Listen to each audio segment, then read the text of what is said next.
Jadi pada pagi hari ini, izinkanlah saya membawa renungan, saya beri judul Keluarga yang Diberkati. Kita baca sama-sama satu bagian di Alkitab, sebuah cerita yang sering kita dengar, tapi pagi hari ini saya akan membacanya kembali buat kita semua. Itu perkawinan di Kana. Perkawinan di Kana. Pada hari ketiga ada perkawinan di Kana yang di Galilea dan Ibu Yesus ada di situ. Yesus dan murid-muridnya diundang juga ke perkawinan itu.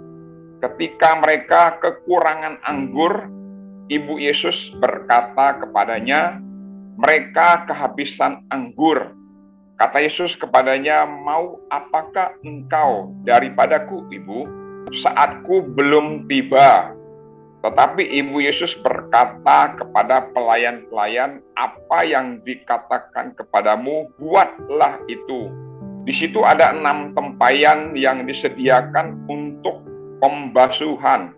Menurut adat orang Yahudi, masing-masing isinya 2-3 buyung.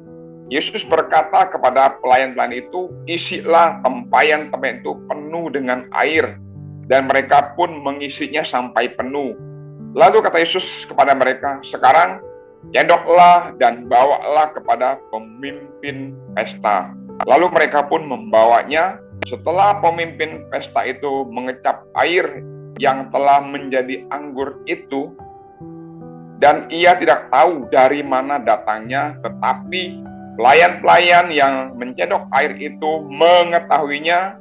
Ia memanggil mempelai laki-laki dan berkata kepadanya, setiap orang menghidangkan anggur yang baik dahulu dan sesudah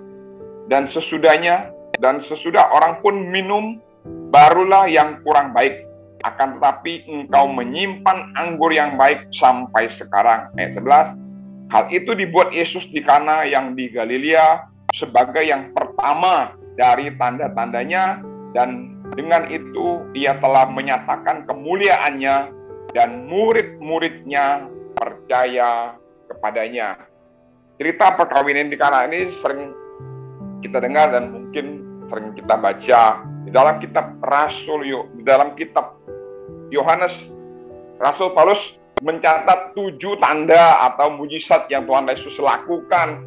Yesus menyembuhkan pegawai istana, Yesus menyembuhkan orang lumpuh terbaring di tepi kolam Bethesda, Yesus beri makan 5.000 orang, Yesus berjalan di atas air, Yesus menyembuhkan orang buta sejak lahir, Yesus membangkitkan Lazarus dari kematian. Tapi yang menjadi istimewa, yang menjadi penting, yang menjadi spesial, tanda mujizat yang pertama Yesus lakukan di dalam pelayanannya, yaitu mengubah air menjadi anggur di pernikahan, di perkawinan di Kana. Di sini penting, di sini menggambarkan bahwa Yesus peduli dengan keluarga. Jadi keluarga yang diberkati adalah keluarga yang selalu meluangkan, selalu bergantung, selalu berharap, dan selalu berserah sepenuhnya kepada Tuhan. Jadi ada sekali lagi, anggur adalah simbol kehangatan, kebahagiaan, kenikmatan, dan sukacita. Cerita ini sangat istimewa karena mujizat yang pertama dilakukan Yesus di dalam sebuah keluarga, di dalam acara pernikahan yang membentuk rumah tangga atau keluarga. Jadi pada waktu itu, anggur itu adalah minuman yang sangat vital. Kalau sampai habis akan terjadi 2 hal. Yang pertama, anggur kalau habis dalam sebuah pernikahan, dalam sebuah pesta, pada waktu itu yang pertama, keluarga akan menanggung rasa malu yang sangat besar. Yang kedua yang terjadi apa kalau anggur habis dalam sebuah pernikahan? Pernikahan itu dalam suatu titik, pernikahan itu bisa bubar sebelum waktunya. Jadi dapat dibayangkan, kalau anggur habis dalam sebuah pesta itu masalah besar bagi keluarga yang menyelenggarakannya. Jadi di sini kita melihat, ini sebuah pesta kita melihat peran Maria atau Bunda Maria, Ibu Yesus. Di sini dia tahu persediaan anggur habis. Berarti yang mengadakan pesta ini adalah keluarga Yesus sendiri. Ada yang menafsir bahwa ini adalah sepupunya Yesus. Ini adalah saudara dari Maria. Ada yang mengatakan bahwa ini Salome. Dan terlepas dari apapun semuanya itu, satu hal yang mau kita pelajari bahwa keluarga yang mengadakan pernikahan di Kana ini mengalami masalah besar. Tapi dengan kehadiran Yesus, keluarga ini akhirnya bebas dari masalah. Keluarga ini terlepas dari rasa malu. Keluarga ini boleh mendapatkan jawaban. Keluarga ini boleh mengalami berkat kemurahan, anugerah, dan hal-hal yang baik yang mereka dapatkan daripada Tuhan. Jadi pada pagi hari ini belajar dari keluarga yang diberkati di dalam pernikahan di Kana. Setidaknya saya menemukan ada 3 hal yang bisa kita pelajari. Apa rahasia atau kunci keluarga yang diberkati oleh Tuhan? Kalau kita belajar dari perkawinan di Kana ini, yang pertama, rahasia atau kuncinya, kalau keluarga di Kana diberkati, kita pun akan mengalami hal yang sama. Yang pertama, ada Yesus di dalam keluarga ini. Ayat kedua tadi mengatakan, yang pertama, kunci atau rahasia keluarga yang diberkati Tuhan, ada Yesus di dalam keluarga ini. Di ayat 2, Yesus dan murid-muridnya diundang juga ke perkawinan itu. Jadi kita tahu, kalau kita menghadirkan Yesus di dalam keluarga kita, seperti perkawinan di Kana ini dapat dibayangkan kalau pada waktu itu kalau Yesus tidak diundang, kalau Yesus tidak hadir pada perkawinan itu, dapat dibayangkan bahwa keluarga itu akan mendapatkan masalah, mendapatkan malu yang besar. Demikian dalam hidup kita, di keluarga kita masing-masing, di rumah tangga kita. Kita harus selalu menghadirkan Tuhan. Harus ada Yesus dalam keluarga kita. Karena Yesus hadir selalu memberi solusi. Yesus hadir selalu menjawab kebutuhan. Yesus hadir selalu mengubah kebaikan. Jadi Yesus hadir selalu membawa kehangatan, kebahagiaan, kenikmatan, dan sukacita dalam kehidupan kita. Saya tidak tahu apa yang Bapak Ibu alami hari-hari ini, tapi pastikan mungkin Bapak Ibu kehilangan sukacita oleh karena keadaan yang mendera kita selama ini, sepertinya tidak bisa keluar dalam kehidupan kita, membelenggu hidup kita. Pastikan pada pagi hari ini kita hadirkan Yesus di dalam keluarga kita. Sukacita karena kita keadaan, Yesus sanggup untuk memulihkan kita. Yesus sanggup untuk menjawab kebutuhan. Yesus sanggup memberi solusi apapun yang kita alami. Mungkin hubungan suami istri, hubungan orang tua anak-anak, hubungan mertua, hubungan menantu dengan mama mertua selama ini kurang baik. Mari kita hadirkan Yesus dalam keluarga kita. Biar Tuhan Yesus melawat kita, memulihkan hidup kita. Kalau Yesus hadir di keluarga kita, bahagialah kita. Kalau Yesus hadir dalam keluarga kita, bersukacitalah kita.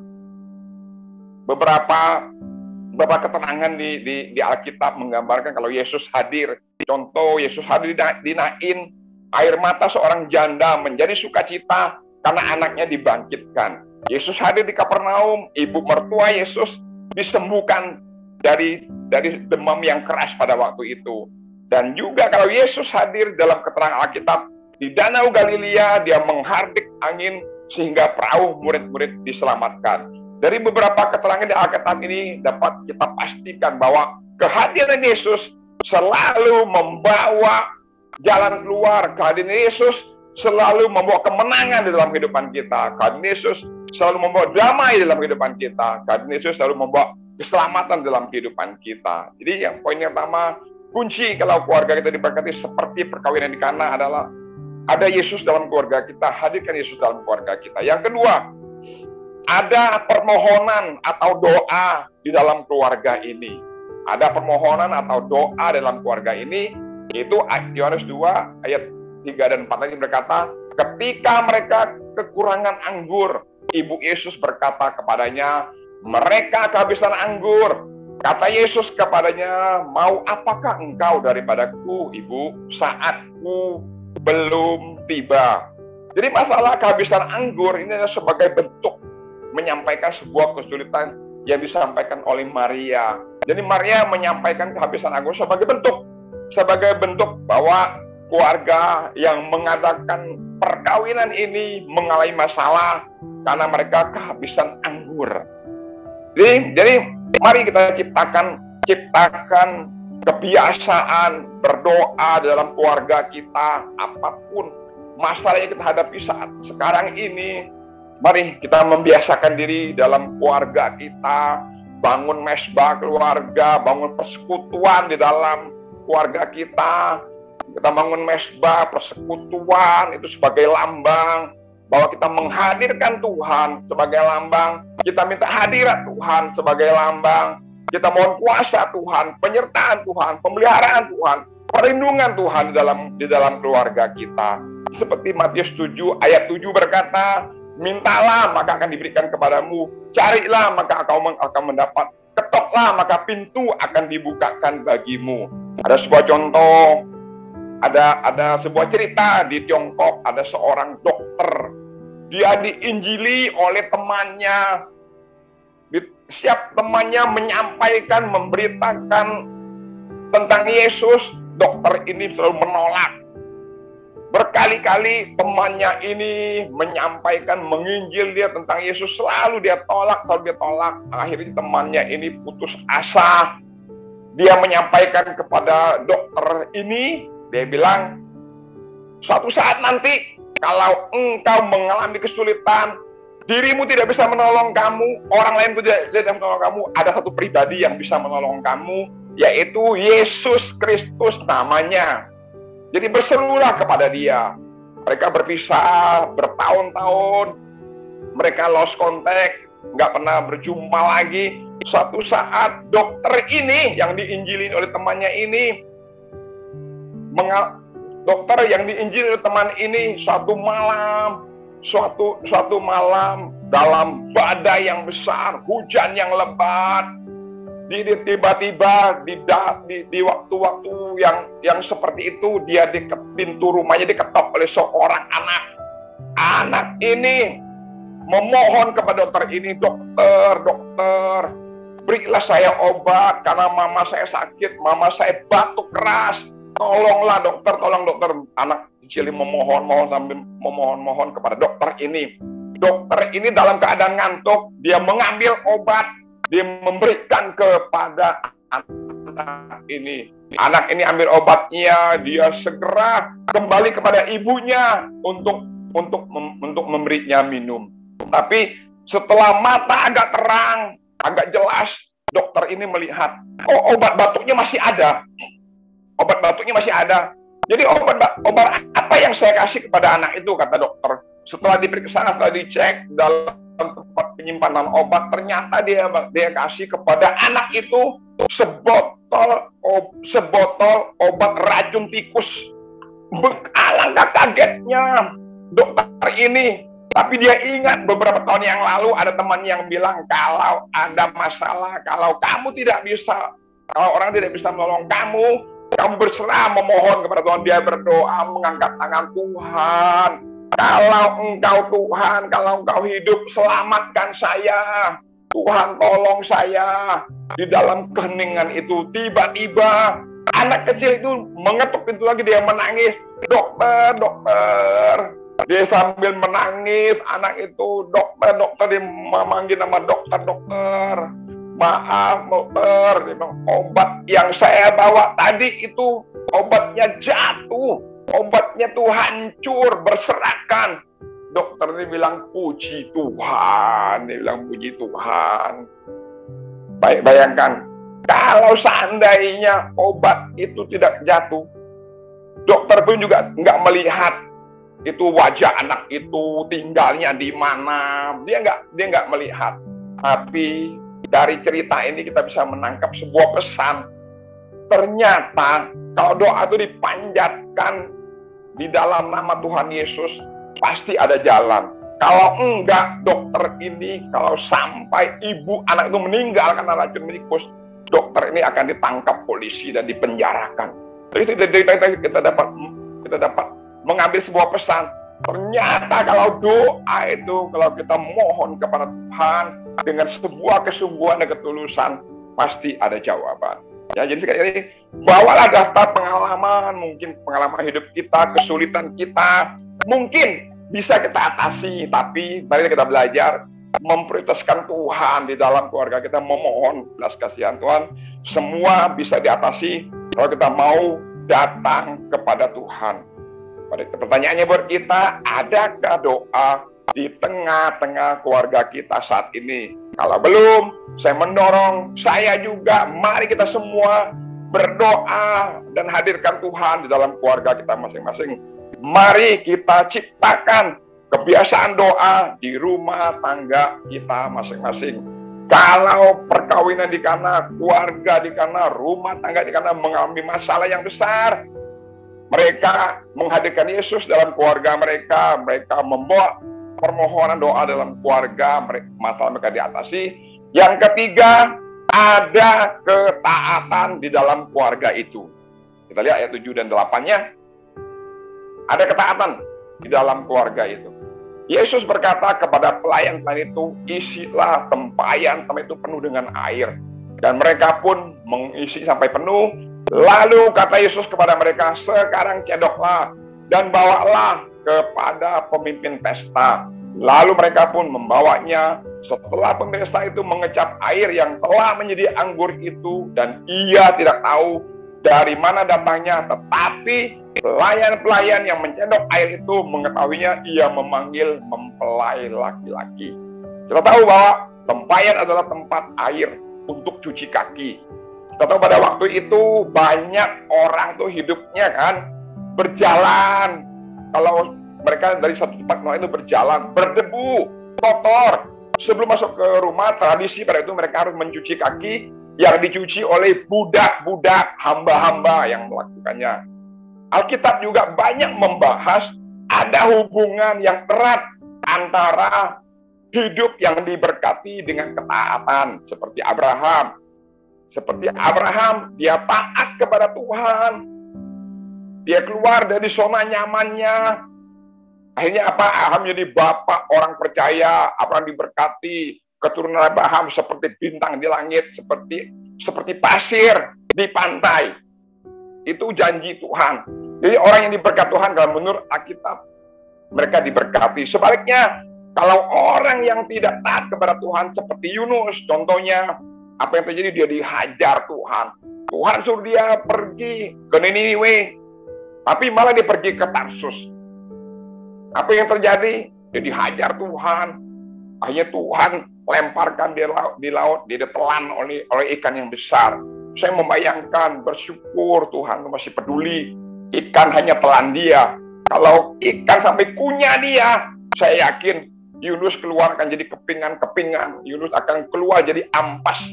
Tuhan masih peduli, Tuhan masih mengasihi kita. Sekali lagi, jadi kalau kita taat, kita diberkati. Tapi kalau sebaliknya, kalau kita tidak taat, kita akan dihajar oleh Tuhan. Seperti pelayan-pelayan ini menceritakan betapa taatnya mereka. Bisa aja mereka menjawab, ini Yesus nggak ada kerjaan, udah tahu nih air bagaimana bisa menjadi anggur. Apalagi air di tempayan itu nggak punya nilai, itu air bukan untuk diminum. Mungkin bisa aja secara nalar, secara logika, pelayan-pelayan bisa mengungkapkan di dalam hatinya seperti itu. Tapi dia ingat apa yang dikatakan oleh Maria. Dia bilang, apapun yang disuruh kamu kerja, lakukan. Jangan menunda. Apapun yang diperintahkan kamu segera siap lakukan. Jangan membangkang, jangan melawan dan lain sebagainya. Dia ingat, ketaatanlah ini yang membuahkan hasil. Ketaatanlah yang akan memberi kita jawaban atas setiap pergumulan yang kita hadapi seperti keluarga Jenikana ini. Jadi kita harus belajar, kita harus taat sepenuhnya sama Tuhan dan taat sama firman Tuhan.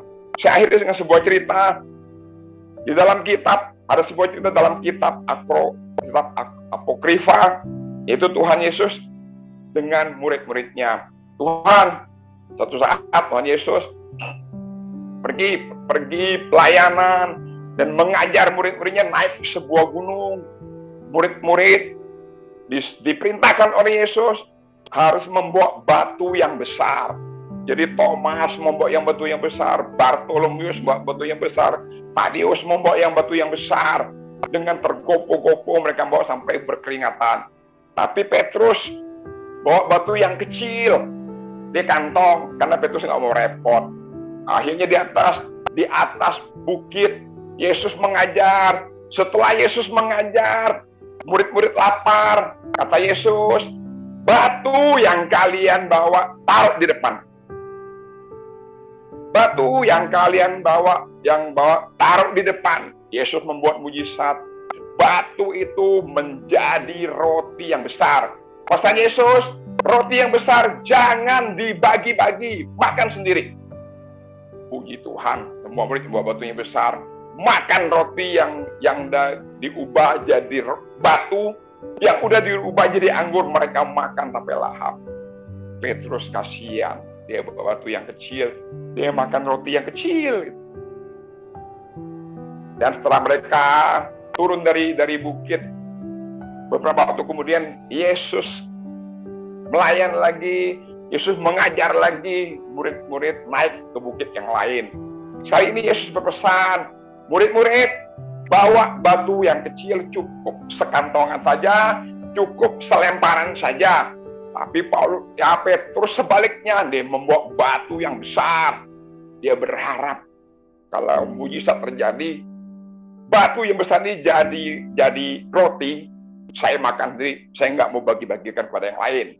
Setelah Yesus selesai mengajar, Yesus bilang, di sebelah sana pohon ara telah berbuah, pohon ara telah matang, siap untuk dimakan. Sekarang keluarkan batunya, lempar itu buah ara. Buah ara jatuh, makanlah.